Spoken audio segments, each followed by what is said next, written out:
La question de l'attitude des banques centrales, elle est plus que jamais au cœur de ce qui se passe sur les marchés financiers. Alors, quelle attitude ces banques centrales vont-elles adopter entre une économie qui n'est plus aussi flamboyante qu'il y a quelques mois et la volonté de ces banques de réduire l'utilisation de la planche à billets et puis l'autre facteur, des marchés qui montent alors que les fondamentaux ne sont pas excellents. L'équation, elle est compliquée. On va essayer de la décrypter avec vous, Christian Parizeau. Bonjour. Bonjour. Vous êtes chef économie chez Aurel BCG. C'est vrai qu'elle est compliquée, la position des banques centrales, et particulièrement celle de Mario Draghi, qui va parler là dans quelques heures. À quoi il faut s'attendre? La vraie question, c'est est-ce qu'on peut encore faire plus? Est-ce que ça peut être utile de remettre de l'argent dans la machine? Alors attention, faire plus, qu'est-ce qu'on peut faire plus? Non. Clairement, on est en taux négatif. Aujourd'hui, on ne va pas stimuler l'économie. Par contre, les banquiers centraux peuvent faire attention à un élément. C'est-à-dire qu'on est en ce moment, on a un trou d'air. On a un ralentissement économique. Ça donne des perspectives économiques assez mitigées pour cette année 2019. Mais ce qui compte, c'est finalement le profil intra-annuel. Est-ce qu'on a fini 2018? Alors, pour vous donner une idée, l'économie américaine est quasiment à l'arrêt sur décembre-janvier. Alors, on va espérer que c'est court terme. Alors, il y a des éléments techniques, on est d'accord. Mais en tout cas, on est quasiment à l'arrêt. Ce n'est pas une bonne chose. Non. On voit qu'en Chine, c'est plus qu'un arrêt. On a bien freiné et on est quasiment, on va dire, il y a peut-être certaines activités qui sont en train de péricliter. Donc l'Europe aussi va mal, avec un secteur automobile très affaibli. Donc l'idée, c'est de dire, on ne va pas relancer la machine. Aujourd'hui, on ne va pas baisser les taux pour relancer la machine. Par contre, on va faire attention à un élément, c'est que ce trou d'air ne se transforme pas en récession. Et qu'est-ce qui ferait que ce trou d'air se transforme en récession au niveau des banquiers centraux? Après, il y a d'autres éléments, mais au niveau pour les banquiers centraux, c'est que les banques, d'un seul coup, par exemple, disent je ne vais plus prêter. Je vais commencer à durcir ce qu'on appelle les conditions financières. C'est un mot un peu, mais c'est ce qui revient dans leur discours. Il ne faut pas que les conditions financières durcissent. C'est-à-dire que moi, banque, je vais moins prêter aux consommateurs parce que je vais dire il y a un risque que l'emploi se dégrade. Je vais moins prêter au secteur automobile parce qu'ils sont face à des challenges, à des difficultés, et donc je vais les empêcher d'investir. Donc il faut surveiller de très près le comportement des marchés, mais surtout le comportement des banques dans leur distribution de crédit. Alors, surveiller, ok, mais qu'est-ce qu'on fait pour essayer de prévenir ce mouvement dont vous parlez? Alors c'est là tout le problème. Alors il y a deux cas, il y a le cas américain et le cas européen. Le cas européen est très problématique parce qu'on est déjà dans les taux négatifs et les taux négatifs aujourd'hui ça coûte sur la rentabilité des banques. Donc aller plus loin, c'est la mauvaise chose. La seule chose que peut faire la BCE, c'est leur dire vous pouvez prêter parce que moi je vais vous apporter des liquidités qu'il faut. Vous inquiétez pas, il y a l'année prochaine beaucoup d'échéances, les banques ont beaucoup de liquidités à rembourser à la Banque centrale. Vous inquiétez pas, je vais vous rassurer. De toute façon, je vais faire en sorte que vous ayez des liquidités l'année prochaine. Et puis, si vraiment ça se dégradait, je serai là pour vous apporter ce qu'il faut. Mais elle ne peut pas agir autrement aujourd'hui. Elle ne peut pas faire plus. Donc, c'est plus un message de dire aux banques, continuez à prêter. Je ferai en sorte que ça ne pèse pas trop sur votre rentabilité. Je serai là pour vous apporter ce qu'il faut. Ça veut dire quand même, Christian Parizeau, qu'on a toujours du mal à sortir dans ce système dans lequel on est depuis plusieurs années, depuis la crise financière de 2008, qui est l'afflux de liquidités généré par les banques centrales. On a vu en fin d'année dernière aux États-Unis que la Fed a essayé de siffler la fin de la récré, qu'elle a essayé d'augmenter ses taux. On a eu une baisse des marchés, ralentissement de l'économie. Alors évidemment, il y avait la guerre commerciale. Et puis, il y a eu un revirement. Maintenant, Jérôme Powell, il dit « Ah non, c'est fini, maintenant, je vais faire comme les autres. Je vais vous aider, je vais soutenir les marchés. » Est-ce que c'est étonnant selon vous? Alors, oui et non, parce qu'ils ne sont pas en position vraiment confortable. C'est-à-dire qu'on sort d'une longue période où on a eu du mal à sortir de la dernière crise.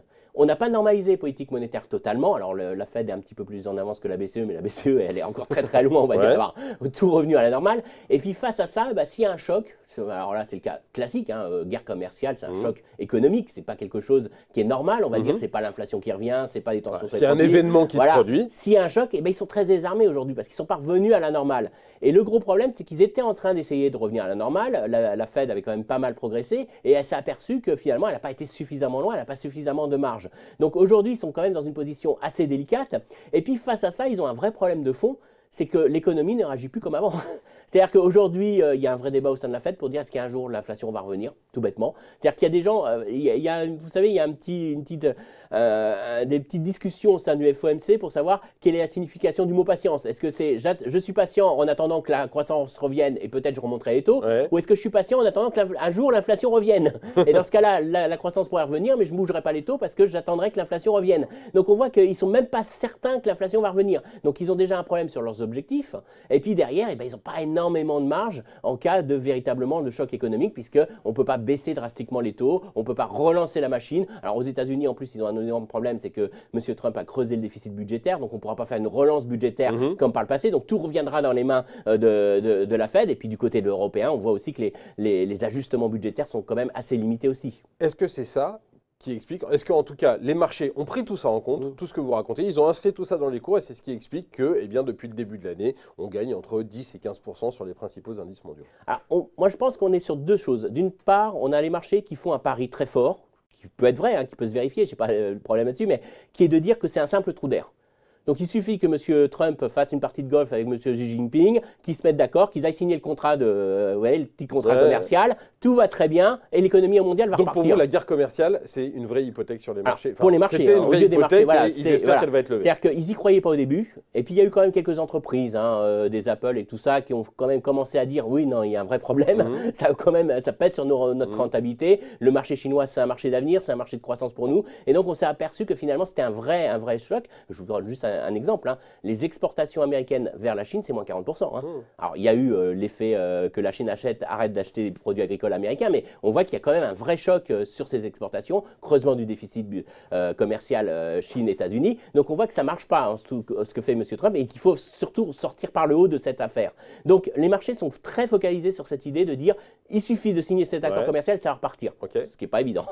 Et puis, deuxième chose que les marchés ont réagi, c'est naturellement le retournement de veste de M. Powell, qui est assez impressionnant. Parce que je vous rappelle qu'à la mi-décembre, il disait on est encore très loin du taux neutre, on va encore monter les taux. Fin décembre, on est proche du taux neutre, on s'y rapproche. Puis janvier, on est au taux neutre, tout va bien. Entre-temps, il n'y a pas eu un seul indicateur économique de publier parce que c'était le shutdown, l'administration américaine était fermée. Et puis derrière, on ne change pas d'avis en un mois et demi. Donc on voit qu'il y a eu un retournement assez spectaculaire qui a quand même soutenu en partie les marchés. Mais ça reste quand même un retournement de communication et ce n'est pas ça qui fera rebondir l'économie. Est-ce que ce retournement, il n'est pas aussi lié au fait que Jérôme Powell a été nommé par Donald Trump à la tête de la Fed, qu'on sait que Donald Trump assoit son espoir de réélection l'année prochaine aux États-Unis sur des marchés financiers qui se portent bien parce que c'est ce que ses électeurs attendent et que là, eh bien, on a tous les éléments réunis pour qu'il ne se passe absolument rien et que la bulle continue de gonfler.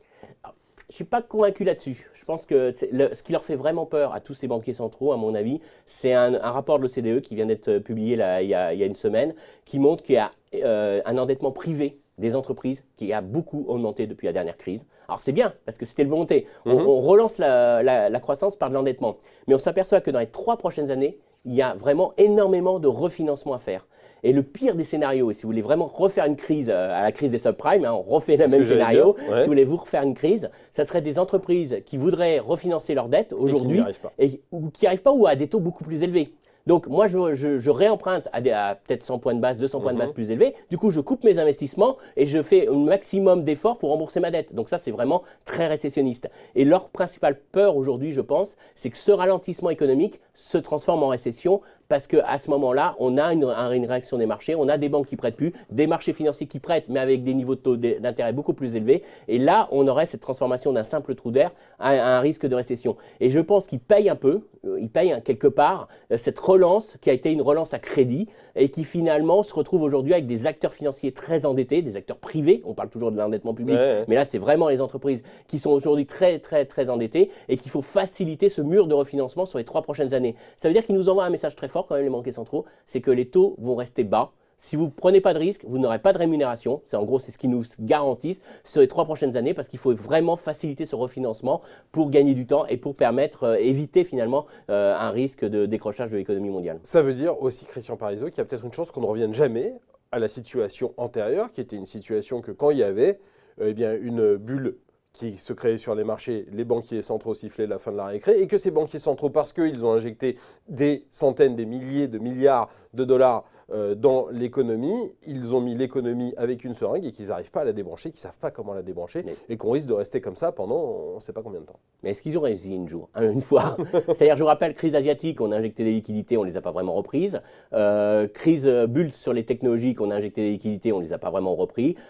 Crise des subprimes, on a injecté énormément de liquidités et on ne sait pas comment le reprendre sans déstabiliser. La meilleure preuve, c'est M. Powell, la semaine dernière, qui nous a dit la taille du bilan de la Fed va peut-être rester autour de 4 000 milliards. Je vous rappelle qu'avant avant la crise, c'était 1000 milliards. Bon, il y a 1000 milliards en plus qui est lié à la politique monétaire. On va dire que normalement, elle devrait être autour de 2000. Donc, il laisse un volant de surliquidité au marché obligataire de 2000 milliards pour assurer des taux véritablement bas. Donc, on ne sait pas reprendre finalement ces 2000 milliards. Est-ce qu'il faut se dire que maintenant, le monde sera comme ça, que ça va fonctionner comme ça et que finalement, ce n'est pas très grave? Ou est-ce que c'est inquiétant, à votre avis?